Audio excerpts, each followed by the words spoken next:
Avez-vous déjà ressenti cette frustration? Vous mettez tout votre cœur à l'ouvrage dans votre potager. Vous semez, vous arrosez, vous attendez avec impatience, et au final, la récolte n'est pas du tout à la hauteur de vos espérances. Ça vous parle? Aujourd'hui, nous allons aborder les 7 erreurs les plus insidieuses des jardiniers débutants, des erreurs qui peuvent réduire à néant tous vos efforts. Et je vous promets qu'à la fin, vous découvrirez le piège ultime, celui dans lequel presque tout le monde tombe. On pourrait croire que le jardinage, c'est simple. On plante une graine, on arrose, et le tour est joué. Depuis l'enfance, nous sommes entourés d'images de jardins luxuriants et de récoltes abondantes. Mais derrière cette image idyllique se cache une science, et ce qui est encore plus important, une expérience qui s'acquiert souvent à force d'échecs. Découvrons ensemble comment éviter ces déconvenues.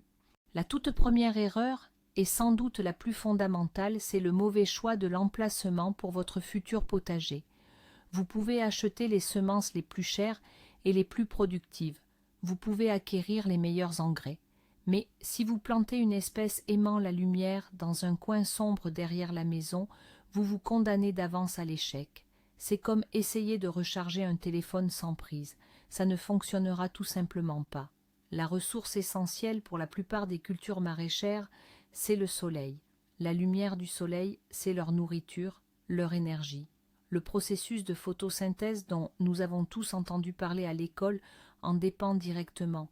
Sans une quantité suffisante de lumière, la plante ne pourra pas former de fruits. Elle dépensera toute son énergie juste pour survivre. Elle s'étirera, s'amincira et pâlira. Au final, vous obtiendrez une tige longue et chétive, avec quelques feuilles jaunissantes, au lieu d'un plant robuste croulant sous les tomates. Retenez une règle simple.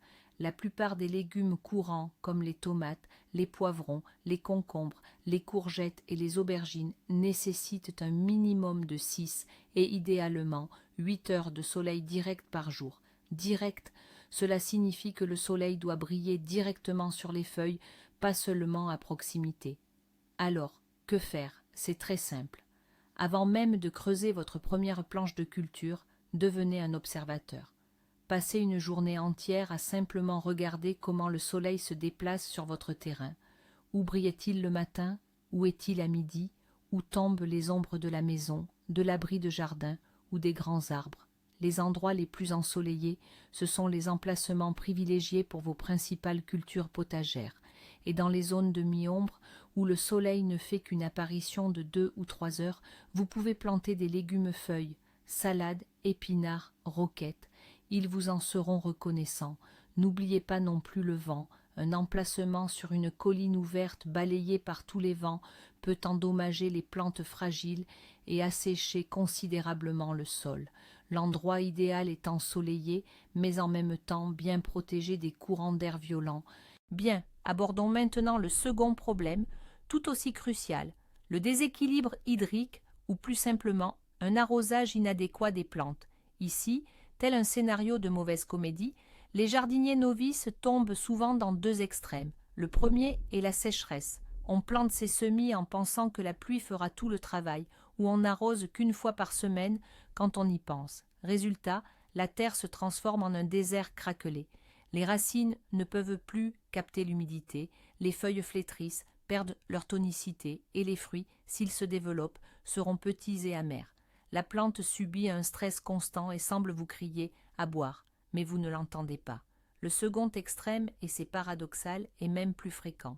Il s'agit de l'amour excessif, qui se manifeste par un arrosage quotidien et abondant des planches. On a l'impression que plus il y a d'eau, mieux c'est, mais c'est une énorme erreur.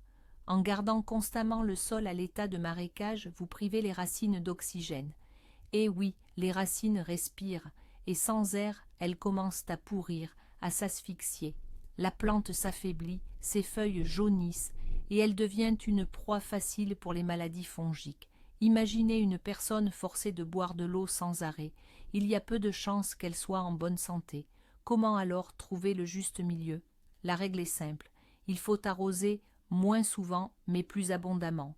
Mieux vaut bien arroser une planche une fois tous les quelques jours, de manière à ce que l'eau pénètre le sol sur 15 à 20 cm de profondeur, plutôt que d'asperger un peu la surface chaque jour.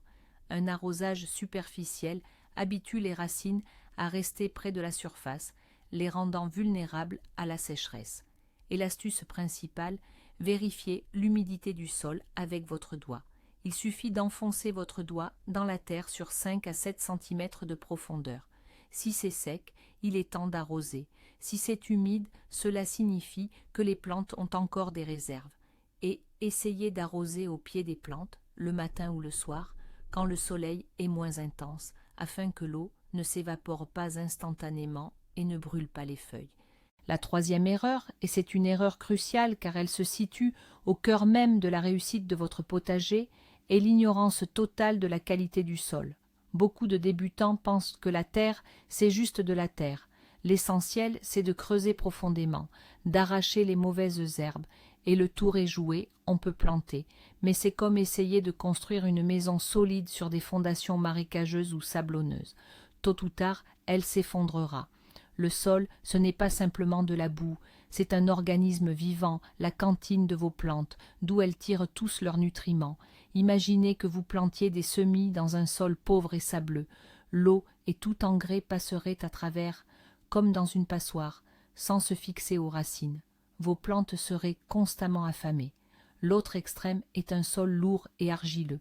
Après la pluie, il se transforme en une masse collante qui ne laisse pas passer l'air, et en période de sécheresse, il se contracte en une carapace dure comme de la pierre que même les racines les plus fortes ne pourront pas pénétrer. Et ce n'est pas tout. Le sol a un indicateur très important, son acidité, ou pH. Certaines plantes, comme l'oseille ou l'hortensia, adorent les sols acides. Mais la plupart des légumes, comme le chou ou la betterave, dépériraient et seraient malades dans un tel sol. Les planter dans un sol dont l'acidité ne leur convient pas, c'est comme forcer un poisson à vivre sur la terre ferme. Alors, que faire? Pour commencer, familiarisez-vous avec votre terre. Prenez une poignée dans votre main. S'effrite-t-elle comme du sable ou se compacte-t-elle en une motte dense et grasse comme de la pâte à modeler? Cela vous donnera déjà une première idée. Et pour connaître l'acidité, pas besoin d'être chimiste. N'importe quelle jardinerie vend des tests de pH simples et bon marché. Et le plus important, le sol peut et doit être amélioré. S'il est sableux, ajoutez du compost, du terreau. Ils le rendront plus rétenteur d'eau. S'il est argileux, incorporez de la tourbe, du sable, ce même compost. Cela l'aérera, le rendra léger et aéré. Rappelez-vous, en investissant aujourd'hui dans l'amélioration de votre sol, vous investissez dans vos futures récoltes pour les années à venir. Passons maintenant au quatrième point, où le timing est primordial. La quatrième erreur, un mauvais moment pour la plantation. Ici, les débutants commettent souvent 2 erreurs fatales qui réduisent à néant tout le travail accompli. La première, c'est l'excès de précipitation. Dès les premières douceurs du printemps, dès que le soleil réchauffe l'air, on a l'impression qu'il est grand temps de mettre en pleine terre ces précieuses plantules. Vous plantez avec enthousiasme vos jeunes plants de tomates ou de poivrons, et la nuit suivante, bam, une gelée tardive. Un petit moins 1 degré, et c'est fatal pour ces plantes frileuses. Au matin, vous découvrez des tiges noircies, sans vie. Tout le travail de semis est parti en fumée. Retenez ceci, la nature a son propre calendrier qui ne coïncide pas toujours avec notre impatience. Chaque région a ses dates approximatives où le risque de gelée tardive est définitivement écarté. Renseignez-vous. Mieux vaut planter vos semis 1 semaine plus tard que de tout perdre en les mettant en terre un jour trop tôt. La deuxième erreur, à l'inverse, c'est la temporisation excessive. Vous attendez que la chaleur s'installe durablement avant de semer par exemple vos concombres ou vos carottes. Oui, ils germeront et pousseront. Mais chaque plante a sa période de végétation, c'est-à-dire le temps nécessaire entre la germination et la maturation des fruits. Si vous semez trop tard, vos légumes risquent de ne pas avoir le temps de mûrir avant les premiers froids d'automne. Vous vous retrouverez en septembre à contempler des tomates vertes, sachant qu'elles ne rougiront plus jamais. Alors, que faire? Informez-vous. Chaque paquet de graines indique les dates de semis recommandées et le temps de maturation. Croisez cette information avec les spécificités climatiques de votre région. Ne vous fiez pas au hasard. Au jardin, plus qu'ailleurs, le proverbe « chaque chose en son temps » est d'or, et choisir le bon moment, c'est déjà la moitié du succès. Et voici le 5e piège dans lequel on tombe par avidité ou excès d'optimisme, la plantation trop dense des végétaux. Au tout début, quand vous plantez de minuscules jeunes plants ou que vous semez des graines, il semble y avoir tellement d'espace disponible sur le potager. Et la tentation est grande de se dire « Tiens, si je les plantais plus près les uns des autres pour en mettre plus, on aura plus de récoltes. » À première vue, cela semble logique, mais en réalité, c'est l'une des erreurs les plus néfastes que l'on puisse commettre. Les plantes sont des êtres vivants, et comme nous, elles ont besoin de leur espace personnel. Quand vous les plantez trop serrées, vous créez une véritable jungle végétale où s'engage une lutte acharnée pour la survie. Premièrement, elles se font concurrence pour la lumière. Les spécimens plus hauts et plus vigoureux font de l'ombre à leurs voisins, et ceux-ci, ne recevant pas assez de soleil, s'étiolent, s'affaiblissent et ne fructifient presque pas. Deuxièmement, la bataille commence sous terre. Les systèmes racinaires s'entremêlent en un enchevêtrement dense et chaque plante tente désespérément d'arracher sa gorgée d'eau et de nutriments d'un volume de terre limité. Au final, personne n'y trouve son compte. Au lieu d'un seul pied robuste avec de gros fruits, vous obtenez 5 plantes chétives avec des légumes petits et insipides. Et troisièmement, les plantations trop denses sont un véritable paradis pour les maladies et les ravageurs. Dans ces massifs trop serrés, la circulation de l'air est mauvaise et l'humidité est constante. Ce sont des conditions idéales pour le développement de maladies fongiques telles que le mildiou ou l'oïdium. Une maladie, une fois apparue sur une plante, se propage instantanément aux voisines. La solution est simple, suivez les recommandations. Sur le paquet de graines, le schéma de plantation recommandé est toujours indiqué. S'il est précisé qu'il doit y avoir 50 cm entre les pieds de tomates, alors prenez 1 mètre et mesurez précisément 50 cm. Oui, au début, le potager aura l'air vide. Mais croyez-moi, dans un mois, vous vous remercierez en voyant des pieds robustes, sains et bien aérés, couverts de fruits en formation. Rappelez-vous, au jardin, la qualité prime toujours sur la quantité. La 6e erreur, c'est de tarder à intervenir face aux ravageurs et aux maladies. C'est le genre de situation où l'on se dit « ça va passer » ou « ce n'est qu'un petit insecte » et cela mène droit à la catastrophe. Imaginez la scène. Vous inspectez votre potager et vous remarquez quelques petits trous sur une feuille de chou, ou vous apercevez un unique doryphore sur un pied de pomme de terre. La première pensée du jardinier débutant est « ce n'est rien, pas de quoi s'inquiéter », et il passe à autre chose. Mais le monde des insectes et des agents pathogènes obéit à ses propres lois, et leur vitesse de reproduction est stupéfiante. Ce doryphore solitaire est fort probablement un éclaireur ou une femelle qui a déjà déposé toute une ponte d'œufs au revers de la feuille. 1 semaine plus tard, des dizaines de larves voraces en écloront, capables en quelques jours de transformer un plant luxuriant en tige dénudée. Ces quelques trous sur votre chou, laissés par une chenille, se transformeront en passoire 1 semaine plus tard, et la chenille, elle-même en papillon, qui pondra des centaines de nouveaux œufs. Un seul puceron sur une jeune pousse peut, en une saison, donner naissance à une colonie de plusieurs milliers d'individus qui suceront toute la sève de la plante. Il en va de même pour les maladies. La petite tache grise de mildiou sur une feuille de tomate aujourd'hui, c'est un plant complètement noirci et mort dans 1 semaine et demie si le temps est humide.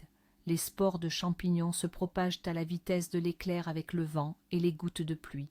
Le mot-clé ici est prévention et réaction rapide. Votre tour quotidien du potager n'est pas qu'une simple promenade, c'est un examen médical.